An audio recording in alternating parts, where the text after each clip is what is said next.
everybody, it's Nono on Blitz, and today we are going to be taking a look at Armour. Now this is going to be a series that I will be doing on the mechanics of World of Tanks Blitz. As you can see here, we are taking the VK100 as an example, tier 8 super heavy tank. Now the upper plate is 200 millimeters, but it's actually 300 millimeters, 330, around 330. That's because the VK100 upper plate is angled, and sounds very primitive for most players, I'm sure. But when you angle your armor, it becomes thicker. And the VK100 does include spaced armor, which we'll talk in a second. As you can see, when the armor is at a flat angle, right there, we have side armor 130, it becomes weak. But when you angle the side armor really at a steep angle, it becomes impenetrable, basically. It's at a ricocheting angle, so it's basically impenetrable. And now the VK100 is a really good side-scraping tank, so nobody will penetrate you when you're side-scraping, of course. But for some tanks, they will. So you want to angle your armor. Say you're directly in front of a tank and you want to angle your armor. You want to angle your frontal armor so it does not get pen.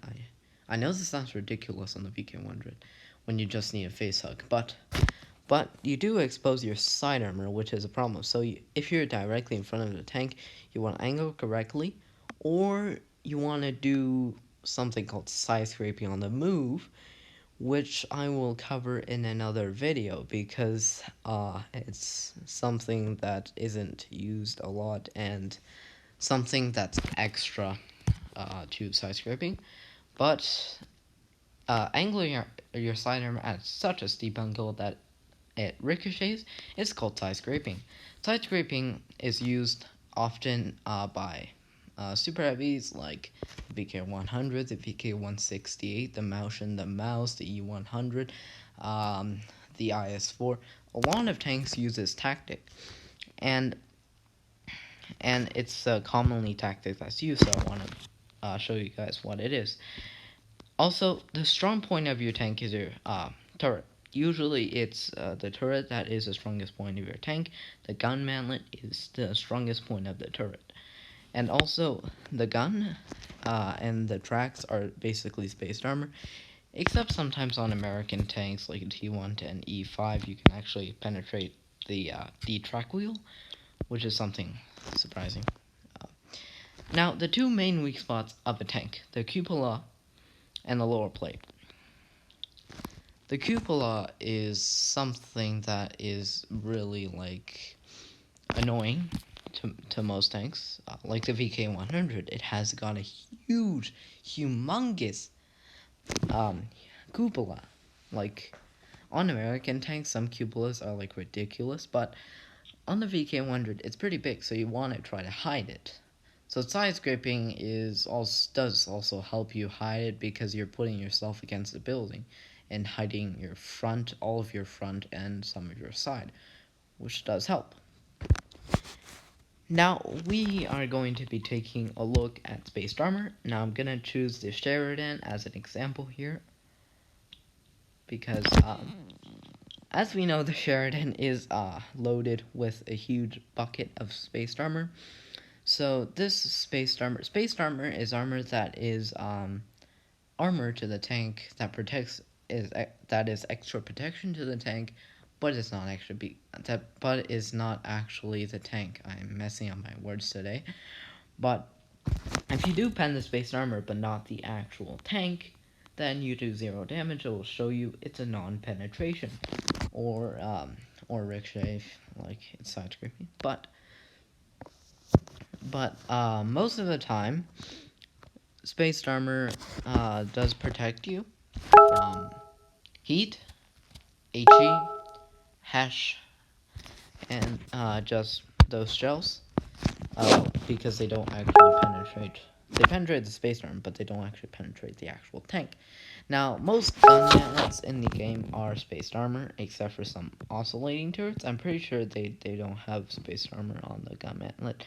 I'm not completely sure on that, but this is why you should always use Armor Inspector or Blitzhanger when you are starting the game or getting a new tank, so you can get to know the tank.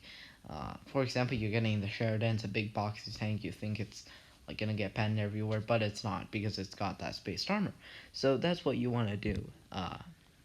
You want to look at Blitzhanger and you want to see the tank on armor and on specs before you get it. So that is just a helpful tip. Now we are now going to look at ricocheting armor. Now I did not use Blitzhanger for this because, well, I never mind. Because I didn't use Blitzhanger, I should have used Blitzhanger. But anyway, as you can see, the frontal armor on the Prosciutto is green, and that means it's only 50 millimeters. And let me remind you that this is actually a tier 10 medium tank. It's a tier 10 medium tank that has 50 millimeters of frontal armor. But in game, you basically cannot actually penetrate that. Well, you wonder why. Say you take a 122 millimeter gun and you shoot it, at the upper plate, of course, it will not pen. But if you take a 152 millimeter, like on the Object 268 chassis, Object 268, it will penetrate. Why? Because a shell, I forget what it's called, but when you times the armor that's on the tank by 3 plus 1, that caliber will be the caliber that you need to penetrate the armor when it's at a ricocheting angle. Say you take the SBIC and you try to side scrape, that's not gonna work because it has 50 millimeters of frontal armor. Like even a tier 2 will penetrate you. Tier 1, I'm not so sure, but even a tier 2 will penetrate you. So yeah, do study Blitzhanger and do study the armor of some tanks, because it's going to help you a lot in game. So as you can see, I told you most gun mantlets are spaced. So the Sheridan was spaced, the Prosciutto was spaced, most gun mantlets are spaced. In the game, as you can see, it's got side skirts, which most of the time are not relevant to the game. Side skirts are not really that relevant to the game. Now we're going to take a look at how you can use your armor effectively on the battlefield. Here we are with a T-32, Tier 8 American heavy tank. As you can see, we are in a hull down position, as we call it. The frontal armor on this tank is actually really bad, but the turret armor is really good. So we are hiding our weak spot, which is a frontal armor, which seems quite weird, but it's quite weak. The frontal armor is not the weakest point of the tank, obviously, but it's quite weak. By showing only our turret, we maximize our protection on the battlefield. So now we are in Armor Inspector with the T-32, and now we're gonna take a look at the armor of when it is hull down. Now you want to do this with every tank. I always suggest to new players to go in Armor Inspector and to check out their new tank. If it's like a tier 2 or 3, doesn't matter. But in this tank, when it's all down, so we are going to use 7 degrees of gun pressure for now. Actually, no, the gun, if they do shoot the gun, it's not going to be penetrable, obviously, but we're actually going to use 10 degrees of gun pressure because it's a better example. So, as you can see, we are hull down, and usually there would be a hill that is covering our lower plate. As you know, in Armor Inspector, it is not World of Tanks Blitz, the actual game. But we are going to take a look at when it is hull down. Now, of course, the turret armor stays the same because on American tanks, it's a huge gun mantlet. But on most tanks, some tanks it sometimes thickens, which is really good. And even if you do expose your upper plate a bit, which is a weak spot on the T-32, it will be mostly impenetrable, except for that little machine gun spot that I think should be spaced armor. And now we are going to take a look at side scrape. We took the VK100 as an example, and this tank, let me tell you, it is smooth. Now, the Tog got buffed, so it's the same speed as the Tog. So we're gonna get into position here. As you can see, it's so we are going to get into position. In real life, I would have probably used the position that was a bit back further, because if VK100 is slow, and when you get there, the team is like already there and already shooting the enemy. So, as you can see, we are only exposing our side armor. That is going to be helpful.